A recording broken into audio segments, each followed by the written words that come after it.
You know what time it is. The people know what time it is. And yes, I am ready to talk their bad parenting. I'm ready to talk shower hump sessions. I'm ready to talk why the side piece writing that better than you did, Jax. I'm ready to talk about all these things. Like EJ, I like the first two episodes. I was here for it. Much better than last season.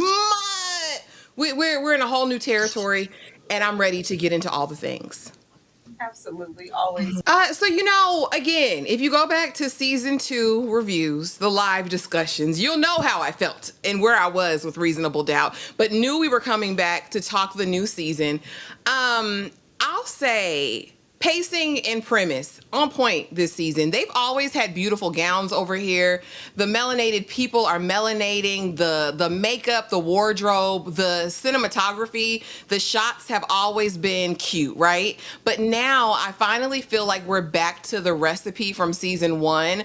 I care about the premise. I like our cast so far.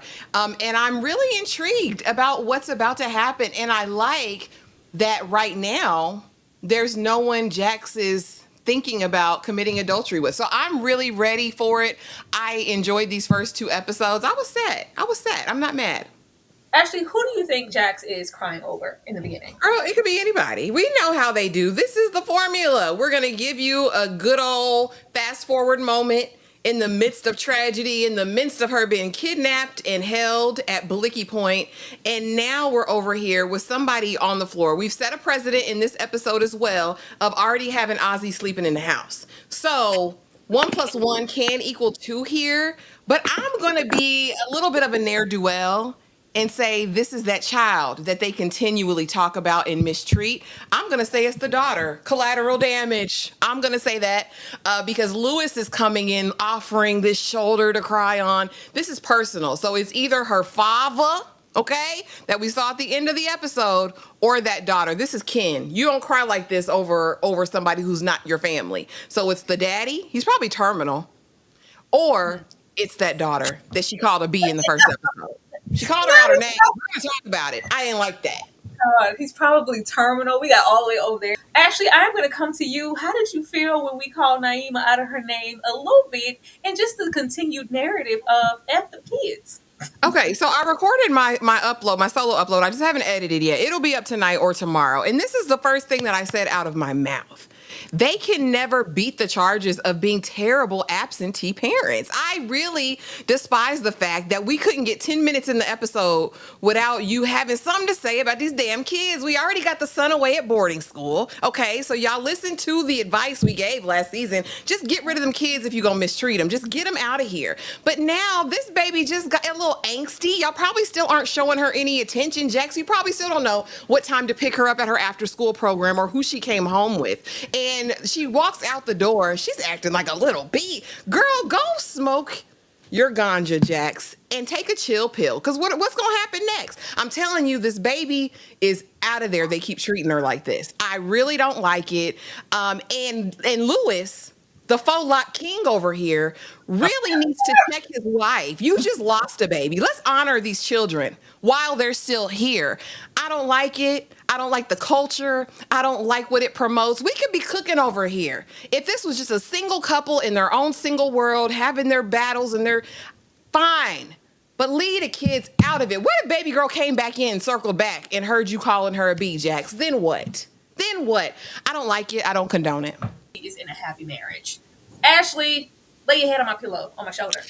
I mean, honestly, I blocked out any possibility of us going to the jungle over here last season when they played in our face the entire season as far as it relates to Corey and Jack. This is the dream team. This is always what it should have been because there's no way you're over there with Mr. Folox. There's no world a Jax is over there with King of the Folox. I I can't. And then honestly, and we'll get into it, I'm sure, the sounds of lovemaking over there, but this just gives steam heat. You can just see these two in the same room and it just breathes. You know what I'm saying? It's something that you want to see. But honestly, the way these writers played in my face last season, I was just like, oh, he said he left his love and his law in Chicago. He going back over there. I agree with EJ. He'll be in and out. We'll see him as an itinerant lawyer here, to help and assist in certain things. I think, nay, dare I say, I think we're going to be presented with another man this season. I'm hoping by episode 5, we get some new meat we get some new Arby's. That's what I'm hoping. That's what I'm hoping. Because one thing's for certain, two things for sure. Jax is going to want to get her lick back. I don't care how evolved she seems now. I don't care. Y'all done drugged this through court for a year. You spent a night you went on the indecent proposal, okay? You did all of those things. Jax wants her get back. If the writers are smart, we get new meat. We get new Arby's by episode 5. If the writers are in there doing what needs to be done. Y'all invited this. Have at it. Ashley? So here, oh God, here's the thing. What do they say? The person who has themselves as a client is a fool or something like that. Jax had this issue. She's had this season. This is one of her major character flaws, in my opinion, not as far as how she's written, but just in terms of her humanity, right? She always thinks she knows best. Like he said, you didn't just fire this one, you didn't fire several other lawyers before this. And your ego and your pride is part of the reason we can't ultimately get this resolved and couldn't have got it resolved sooner. Jax needs to keep going to therapy. I need her to go back. I need to see her on that lady couch again because I don't think it's stuck. I think every time we have to go into one of these meetings, it's bringing out the absolute worst in her. Tony is on one. This is all in spite at this point. This is because Jax gets in here and acts a fool every single time we do this. But yeah, 750 to 1.5 million to I'm not signing anything. You got to do this. It's like at this point, it was going to be a stalemate without this indecent proposal. But yeah, it was just it was a mess. I think not only was it about Jax's pride and ego, I think it was about jealousy too, because you laid up with my husband, you got pregnant by him, and now I'm here having to clean up this mess. Because let's be serious, King of Folok's got a cute little job, it's fine. But Jax is the breadwinner. Who's paying the debt if somebody got to pay it? So I think it's kind of a lot of things compounded here. But this is on par for who Jax is and who we know her to be thus far. Her acting a fool in there, that's what Jax does. Is this a healthy relationship, Ashley? No. I don't think so. And I say that because it doesn't feel as though they've been to work with this. I feel like they're in a cycle, like a perpetual kind of unending cycle where things can be good, then some sort of cataclysmic event happens, and then we're, it's fine. I love you unconditionally, Lewis. I love you so much. And then let's go have this steamy faux lock smash session in the shower. It's overkill for me. It really is. I would be more interested in these deep loving moments that we have outside of the bedroom, because the good sex of it all seems like a convenience for me. It seems like their safety net, or like this blanket that they use to kind of cover up everything. Jax is still not okay. And we saw that in this episode when he goes and spends the night. Let me text him. Let me make sure. I trust him though. But do you, Jack? Like, there's still something broken there that I think they can mask with this, if we're going to call it good. I'm just saying, Tony had him over there in the rodeo show. Tony was hitting. Tony was cooking. Backstroke, back roll, small on my back. It was cooking over there with Tony. It was. Down here at the car. Right. Ashley, what about you? How are you feeling about this massive seat at the table in these decisions making? Because are they for her? Are they not? They're for money. They're for money. Are they for Jax? I can't say that with a straight face. They are for money. And I do believe we saw her elevation in last season. Remember, this is what she was vying for, really the seat at the table and kind of managing partner situations. And so we saw her power exerted here a little bit when, is it time for Billable Bill to get that promotion? No, I worked harder for this. I was at it longer. I worked harder. So no, it shouldn't just be given to him. And so while they acquiesce to that, because she is a money maker, like we know who Jax is and the firm knows who she is and who she is, not even just in the firm, but I guess in the public eye, because she's taken on some very high profile cases and garnered success for the firm. I think that's their primary focus. Later in the episode, when we see Billable Bill come back and perform his op behavior, it's like, no, just let her cook. Like, let her cook. Like, you cool or whatever. You're Caucasian, but she's that one. So I think as long as she can maintain status and the win, they'll be seeming, they're for whatever good is good for business at this point. And as long as she's winning, I think she'll be fine. Op or not, it's always a dynamic when we get into the boardroom. Let's be very clear. When you're a woman, when you're of color, it's always a situation in the boardroom. I think as long as she's profitable, they'll stay like, oh, okay, Jax, we'll listen to you for now. Someone come for me. Yeah, he's a Marvel villain. He absolutely is. The way he stood in his office with his hands on his, like, yeah. Every time he interacts with every time he interacts with Jax alone, he has this moment of like, yeah, I'm one step closer. All right. So it's just everything is so villainous and sinister about Tommy Egan over here. And I wanted more for him. I really was like, okay, because I've seen him in other things. We saw him in Underground. We've seen him in other roles. And he has some range as an actor. I wanted to see something different. It very much gave, I have an ulterior motive. I'm a plant. I'm here for an unspecified reason. I said, Jack, who are his people you didn't send up river or put something on? Because he is here to get it back in blood. Billable Bill, this isn't just about his ambition and his desire to get to the top. I feel like he has a personal vendetta out against Jax. I don't know what that is yet, but he gives op behavior at every turn, and it was so quick. I said, you're not even going to give us an episode. You're not even going to give us like 2-3 episodes to like unleash. It was like, no, instantly. Well, Jax did this, but I said we should do this. Like, slow down, 10 speed. Like, you're doing a lot. But I think this is personal, and he definitely is a Marvel villain in my opinion. Like, if you go back and freeze frame his reactions as soon as Jax walks out of any room, he's like, yeah. Yeah, he's got this very severe, anyway, but it's interesting. I'm curious about what he's going to do, about what else he's going to do. That's unfortunate. I wanted some dimension from him too. I wanted him to come in there with the partner side because they do want to undermine Jax, and for him to, unbeknownst to them, be like an ally, or like secretly they have this expectation. Ashley, did you care to comment?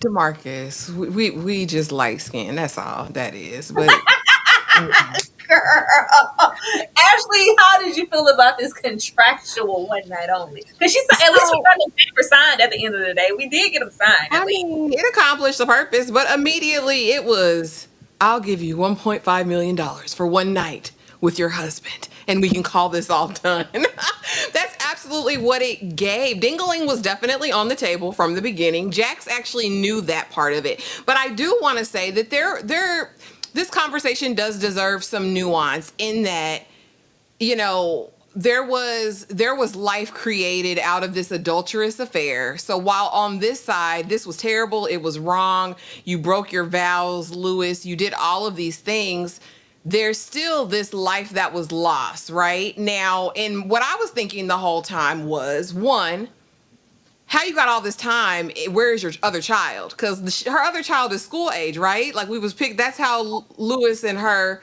knew each other. So where is your children? Where is your other child? Your living child, Tony? Because how do you have time?